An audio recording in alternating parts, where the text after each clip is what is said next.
Hey guys, Scott here, and let's talk about Jflicking because people just won't shut the fuck up about it. Yeah, I find people that talk about it more annoying than people that actually do it. So let's just go into it. I kind of want to have a video that I can just link to people because every single time I play Byte, there's 50 people asking in chat, "Do you know about the Jflick? What's the Jflick? What's the exploit? Why aren't you using it?" And I just want to give my thoughts on it in a video so I can stop having to repeat myself 7,000 times. So the Jflick, if you're unaware, is basically an exploit on Blight that allows you to turn much more than like the 30-degree turning angle that you have on his lunge. You can pretty much do it in any direction that you want. It allows you to get hits with Blight that you are definitely not able to normally get, and that's basically the gist of it. It's done through extremely high mouse DPI, usually assigned to like a macro on like your mouse, and you just basically just flick the shit out of your mouse in whatever direction that you want to go. It's basically all there is to it. But it does require a manually set high DPI. Because there aren't really people that are just playing with like 4,000 DPI. Although I play at like 2,000, so I guess it's not too crazy. But regardless, that's what it is. It is an exploit. The developers have said it's an exploit. They've said they're kind of working on removing it. I think McLean said that. I'm not sure. But let's talk about the history of exploits in games first, because I know people that use this say, well, lots of things that are exploits end up becoming, tech in games and things like that, because, it's just because it's not intended doesn't necessarily mean that it should be removed from the game. And that's true for a lot of instances of things. There are a lot of techs and things like that that arise from a developer choosing to not remove whatever the exploit is, and instead they sort of embrace it. And I think that's fine, but that's not the case with this game. They want to remove it. It's not intended, and they don't like that it's in the game. So that already is just completely shut down. It reminds me a lot of zone attacks, the flicker zone attacks from For Honor back when I played. In a nutshell, without having to go into it, a flicker zone was basically where you could make an attack appear like it was coming from two separate directions at once. And it was an exploit that was basically used by every single person in the competitive field because it was, if you're going to, play in the competitive field, you kind of have to do everything in your power to try to win because, that just makes sense.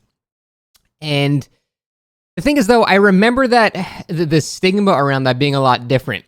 Whereas with Jflicking, people are like proud to use it. And For Honor, people were kind of like, no one really bragged about doing flicker zone attacks because it was cheesy. It was kind of dumb.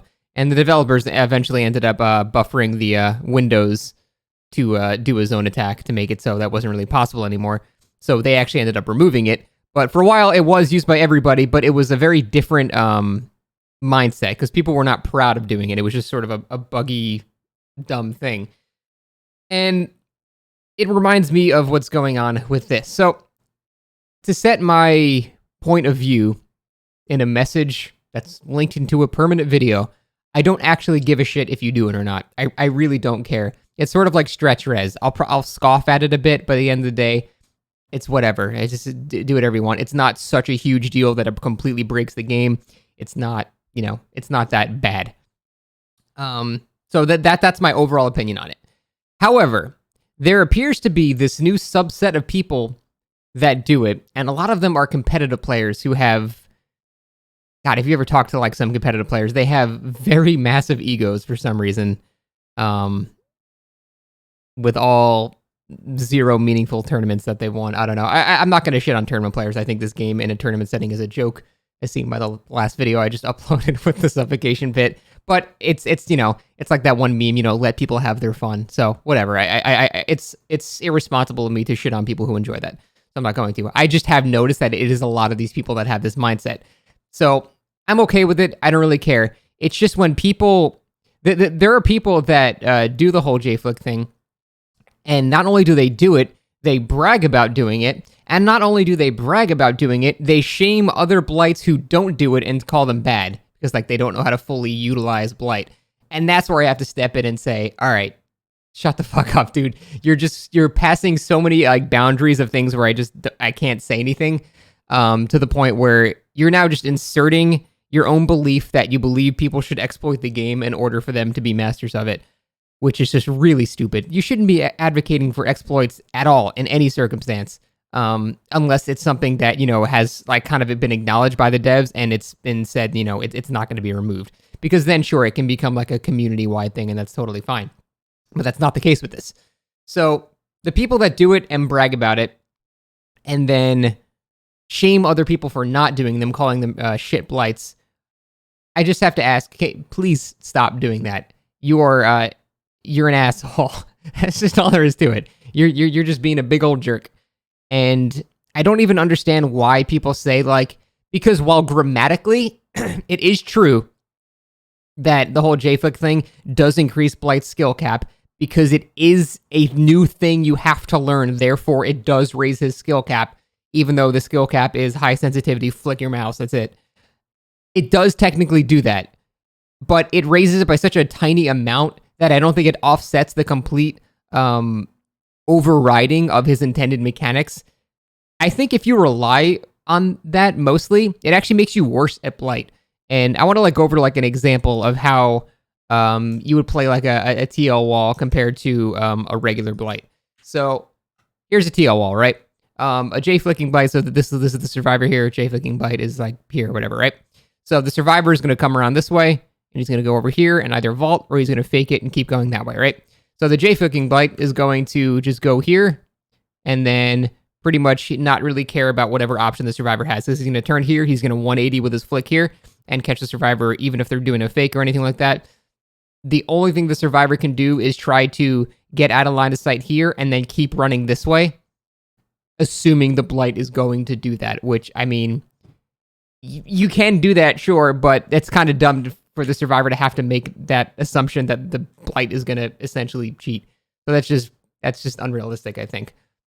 So that's basically all that Blight has to do to get a hit there. Now, if I'm in the same scenario, instead of coming from this angle, I have to approach it from a bit more of a wide angle, and I need to do a curve around here, and then I bounce off this wall. Now, at this point, I need to basically listen for whether or not the survivor has taken the vault or not. If they haven't taken the vault and they're trying to fake it, well, then I just bounce back and hit them right here. If they have taken the vault, then I need to do an extremely quick flick bounce to here, an extremely quick flick bounce and curve around this side, and typically this is where we both end up right here, and you can get a hit right there. So the amount, I think the amount of skill that involves getting a hit at a TL wall in this scenario is vastly more than just going, eh. Like, I don't know how people are even arguing that it takes more skill when basically you're just overriding the intended mechanics of Blight to get easier hits. If everyone started doing this, I can tell you that Blight would be on the comparisons of Spirit for boring to go against. And I really don't want to see that happen.